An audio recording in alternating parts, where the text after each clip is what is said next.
الله يمسيكم بالخير ويسعد أوقاتكم. اليوم نكمل سوالفنا بالحلقة الثامنة من رحلتي عبر الزمان. قضينا طول الصيف عند عرب مهنا الفاضل، والعداوات والغارات مستمرة على حسن رحيل ونزيل من محل لمحل.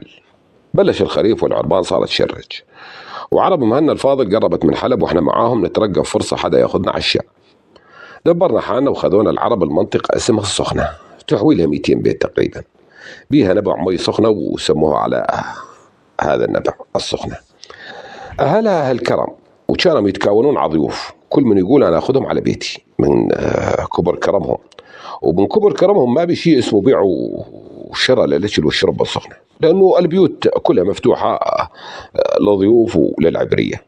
قعدنا 20 يوم بالسخنة، وبعدين رحنا على تدمر وظلينا ببيت الشيخ رجب شيخ تدمر 16 يوم، وبعدها رحنا على القريتين وسلمنا على الشيخ سليب والخوري موسى. سألنا الخوري موسى عن تجارتنا، قلنا الحمد لله كانت جيدة وربحنا منها كثير، وما يعرف انه ضيعنا المربح وراس المال، وانه حق الرزق راح براطيل وبخاشيش وهدايا وكرة ودين عند العربان. ظلينا قاعدين بالقريتين 30 يوم لبين ما الله وفقنا بجماعة ياخذونا المنطقة تبع 16 ساعة عن القريتين اسمها دير عطية. اشترينا الله يعزكم كديش وحمار، الشيخ ابراهيم ركب كديش وركبت الحمار ومشينا على دير عطية. كان معانا 4 أنفار يوصلونا لدير عطية بأجرتهم، وكانت أجرتهم 100 قرش. الدنيا باردة، هواء وثلج وريح شمالية وبالحيل قاسية قرقط. مرينا بطريق ينقال له طريق جبلتين، لأنه يعدي بين جبلين، واحنا بهذا الطريق انهم طالعين علينا 20 خيال من خيات العربان، حاصرونا يريدون يشلحونا. المعانا زدتم بواريدهم على الأرض واستسلموا، وهذول شلحونا كل شيء وخلونا كل واحد بطرق القميص والقنباس بعز البرد، وتركونا الكديش والحمار خلف الله عليهم. اشتد علينا البرد وعصفت علينا رياح، ومن كثر البرد عيوننا احمرت وحواسنا بلشت تغيب وتجمد الدم بعروقنا.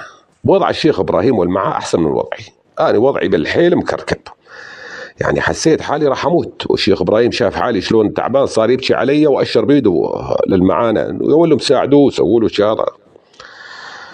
والله أنا قطعت أملي بالحياة، أغمى علي وغبت عند الوعي. الشيخ إبراهيم صار يبكي ويلطم على حاله، فقام واحد من الشباب المعانا اسمه موسى بن وردة، سحب سكين من جنبه ورمى الكديش على الأرض وشق بطن الكديش من جوا حلقه توصل ذيله، وشاني من الأرض وحطني ببطن الكديش وراسي برا يريد يدفيني.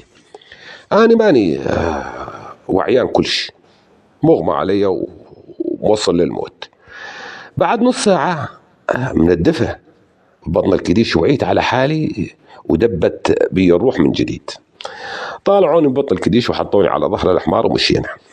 بعد ساعتين وصلنا دير عطية على آخر نفس. دخلنا على بيت واحد بيطار من النصارى اسمه حنا بيطار، وكان عندنا كتاب توصية من الخوري موسى للبيطار. فالبيطار لما شافني بهاي الحالة قام طمرني بكوم الزبل وشغل النار حواليه وبلش يسقيني مبيذ، ونفس الشيء سوى مع الشيخ إبراهيم لبين مات فينا وهدي روعنا. طلعنا وجاب لنا أكل وشلينا وزال عنا كل مكروه. اليوم الثاني ربعنا من القريتين يريدون يرجعون وبدهم كراتهم. قمت دينت من البيطار 200 قرش وعطيتهم كراتهم 100 قرش و50 بقشيش، وعطيت موسى بن وردي 50 قرش أشكره لأنه أنقذني وخلصني من الموت. ظلينا بدير عطية 4 أيام، بعدين نزلنا على الشام. 23 كانون الأول سنة 1810 نهار السبت دخلنا الشام. نزلنا ببيت الخواجة شابصون طبيب فرنسي، وبعد كم يوم لما شفنا إقامتنا مطولة بالشام انتقلنا على دير اليسوعية، وكان فاضي ما حدا ساكنه، وخذينا خادم شامي عشان يخدمنا ويطبخ لنا. بإحدى المرات كنا بأحد الأسواق وجانا بدو يسلم علينا بكل محبة ومعرفة وحفاوة. قلنا أنت عرفتنا وإحنا ما عرفناك. قال أنا ربيعكم هلال تلاقينا بالمعرة وشرينا خبز وملح. اتذكرنا وتسالمنا وخذينا معانا على دير اليسوعية، أطعمنا وسقينا وانبسط واستانس. طلع هلال من عرب قبيلة ولد علي اللي أميرهم دوخ بن سمير، وفهمنا منه بديرة حوران وبلاد الجليل ب4 قبائل من العرب، ولد علي والسرحان وبني صخر والسردية. هاي قبائل 4 بالشتوية ما شرج مشرج مثل باقي العربان. حادها النواح الزرقاء والبلقة، وبعضهم يصلون للأمونية بلاد اسماعيل حوالي البحر الميت. ومع أول الربيع ترد على حوران. وقال هلال إذا تريدون الربيع أجيكم وأخذكم تبيعون هناك، ترى نجيكم ما عندي مشكلة. قال الشيخ إبراهيم إيه بالله نروح، ليش ما نروح؟ بأول آذار تجينا وتأخذنا. احنا يعني استخبرنا من هلال عن علوم العرب وعن علوم بيت البلحم وهلال كان شيطان يعرف بأمور العربان كلها، شنو ما نسأله نلقى عنده الجواب حاضر. فحكى لنا كل شيء عن العربان وكثر بالسوالف عن أخبار بيت الملحم وناصر، وحكى لنا عن دريع بن شلال. الشيخ إبراهيم قال لي أريد منك تصل لدريعي، يعني إيش ما كلفك الأمر لازم تصله. قلت له يا شيخ إبراهيم أنت طلعتني من حلب مشينا البيع والشراء، وشوفك اليوم تطلب مني شغلات ما لها علاقة لا ببيع ولا بشراء، ودريعي ما حد يقدر يوصله، وإذا مشينا البيع والشراء الله ما كثر العربان بلا عرب دريعي. قال الشيخ إبراهيم عجل نسيت شرطي معك أنك تطيعني ومن دون ما تسأل عن أي شيء، من دون ما تعترض. قلت لا بالله والله ماني ناسي. قلت لحالي إيش هالورطة اللي ورطت حالي معها هالرجال هذا، الله يخلصنا على خير ويعطيني صبر واصبر تشوف تاليتها. بعد 8 أيام سافر هلال من عندنا واعطيناه بخشيش وتوعدنا بول الربيع يجينا وياخذنا على عربهم.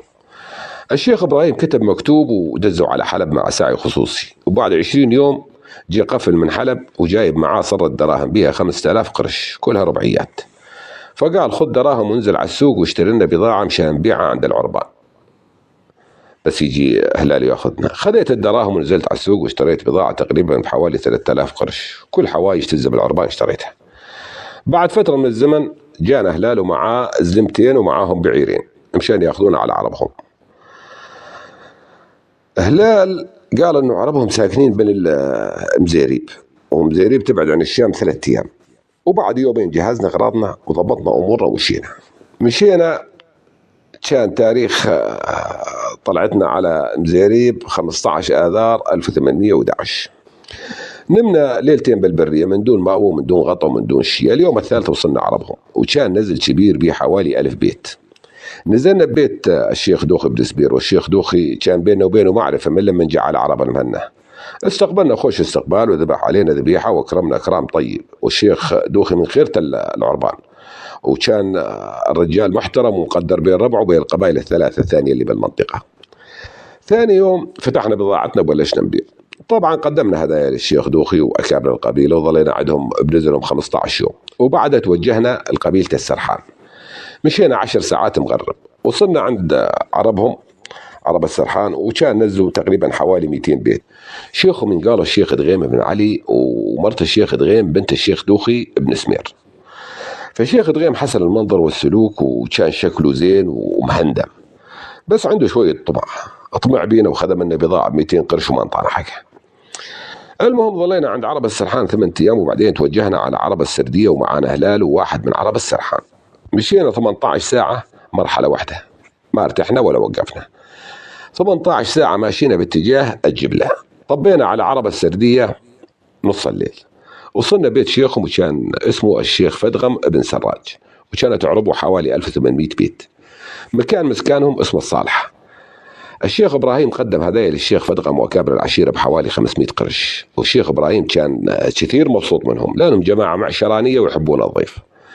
ظلينا عندهم 7 أيام، وبعدين توجهنا على قبيلة بني صخر، ومعانا هلال و2 من قبيلة السردية. مشينا يوم كامل باتجاه الشمال لمغرب، وصلناهم وكان نزلهم كبير بمنطقة بالحيل طيبة اسمها الربابية، تعداد بيوتهم حوالي 2700 بيت. وصلنا بيت أميرهم وكان اسمه سلامة ابن نجر، وهالقبيلته أغنى من قبيلة السرحان والسردية. الأمير سلامة رجل كريم وشهم بس بخفة عقل، كان كل ما يجي غريب على الديرة يفكروا جاسوس وجاي مشان يقص راسه، وكل يوم عند نومه يحط حراس تحرسه طول الليل إلى الصبح.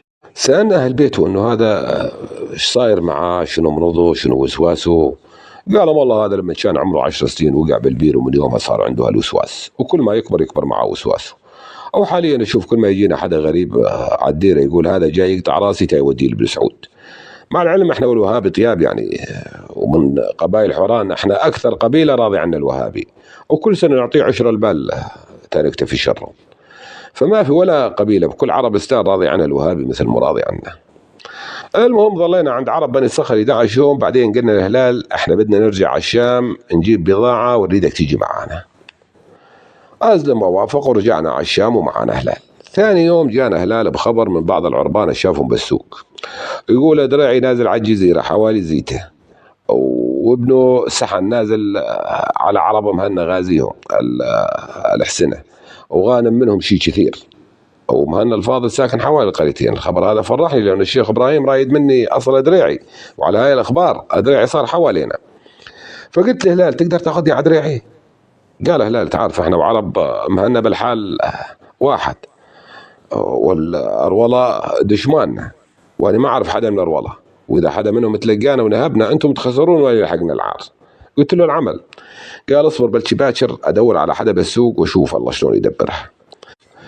ثاني يوم هلال نزل على السوق حوالي غياب الشمس، جه هلال ومعاه واحد سلم علينا ورحبنا بيه وقلنا له منو هذا اللي معاك؟ قال هذا هو اللي يوصلكم على دريعي، بس هو ترى مو من عنزة، هو من قبيلة بني سعيد، وهذول بني سعيد عرب وساكنين الزور على شط الطرف له غربي حلب 3 أيام، وهم اليوم صحبة مع دريعي وصحبة مع مهنا وصحبة مع كل العربان، وأميرهم اسمه فحل الخليل. وهذا الرجل من عرب فحل الخليل واسمه جاسم الحمد، ويقول انه اقدر اوصلهم البيت دريعي سالمين غانمين ان شاء الله، ويقول معاه انه ربعوا يشيلونكم لانه معاهم جبال جايبين بها سمن عشيام وبايعينه. اتفقنا مع الرجال وجهزنا امورنا ومشينا قاصدين الكريم، وجدنا القريتين تناخذ بقيه الاغراض من عند الخوري موسى ونكمل دربنا. وصلنا القريتين عند موسى الخوري موسى من دون ما يتكدر خاطرنا، وشنا مبسوطين على التوفيق. ثاني يوم جانا الخبر ان دريعي وبني سعيد منزوعه بيناتهم وخربان الدنيا وصارين دشمان. لما نسمع جاسم الحمد وربعه بالخبر رجت قلوبهم من الخوف وانغث بالهم وخافوا على ارواحهم وجمالهم ومالهم، فقرروا يطلعون على صدد ومن صدد الحمص ومن حمص الحلب ومن حلب يكملون عزور لاهلهم. راح جاسم وربعه وظلينا احنا بالقريتين ما نعرف شو نسوي، وكانت تجينا الاخبار ان العرب صارت عربين، والناس قسم مع الدريعي قسم مع مهنا الفاضل، وان دريعي غازي بني سعيد وكاسب منهم مكاسب كثيره ومن هالسوالف. الشيخ ابراهيم تكدر خاطره وقال يا وليدي وين عقلك وين تدبيرك؟ دبرنا كان نصل بيها على دريعي. قلت له لو انك تقول لي شنو غايتك عند دريعي كان لقيت لك شعره، كان على موجبها عرفت اتصرف عرفت اضبط اموري. قال راح اقول لك أنا سفري مقسم على 10 نقاط مرتبة من أول طلعتي من باريس، إني أصل الحلب، وإني ألقى واحد يوافقني ويطيعني لكل أوامري مثلك أنت، وأتعلم اللغة العربية، أصل التدمر، ألاقي طريق أفوت به على العربان، أتعرف على العربان وعلى أحوالهم وشيوخهم وأصير ربعة معاهم، أسوي وفاق بين العربان مشان يصيرون إيد واحدة، أبعدهم عن عشرة العثماني ومحبته، أشوف الصحارى وأتعرف على سكانها وديانها وميتها من هي لحدود الهند. قلت له إيه وبعدين؟ قال لا تسألني بعدين، أنا شوي شوي عنك، بعدين أنت عاد دبر دبارتك كان أصل بها لدريعي، هذا بعديني. المهم ثاني يوم الصبح رحت على موسى بن وردة هذا اللي طبرني بطن الكديشة يوم رضت، قلت له تعرف حدا يوصلني لديرة الأدريعي؟ قال اصبر علي الباكر. صار باكر ورحت عليه وقلت له ايش سويت مشان موضوعنا؟ قال بي واحد يعرف بالطرقات ويعرف بلسان البدو، مرجل ومجرب بالحرب.